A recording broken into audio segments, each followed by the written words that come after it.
Hi, I'm Amy Mcbride. I'm a second-year master's student here at the University of Guelph in the Department of History.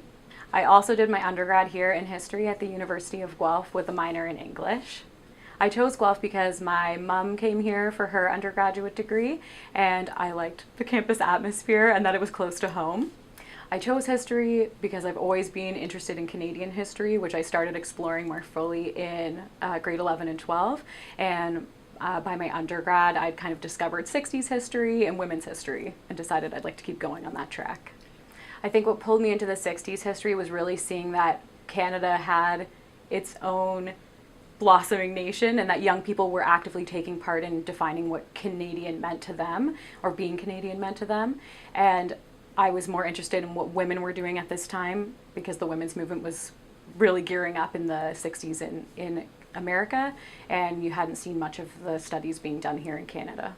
During my undergrad, I did an undergraduate thesis under the advisement of Dr. Mahood in the Department of History, and we were focusing on women in the 60s at Guelph using the student newspaper, the Ontarion. And when I applied to do my master's, we decided why not follow that research into the 70s.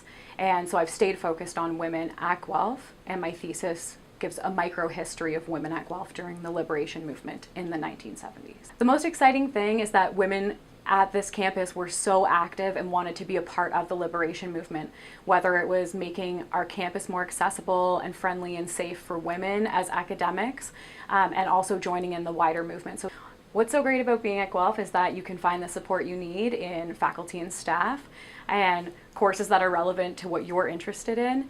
And it's just a very good community to be a part of. I would like to keep going in academia and possibly pursue my PhD. So far I've been looking at research analyst positions across Canada, but I'd really like to stay at Guelph, to be honest. So if my advisors think that my research is something that we can move forward with, then I would absolutely love to do that.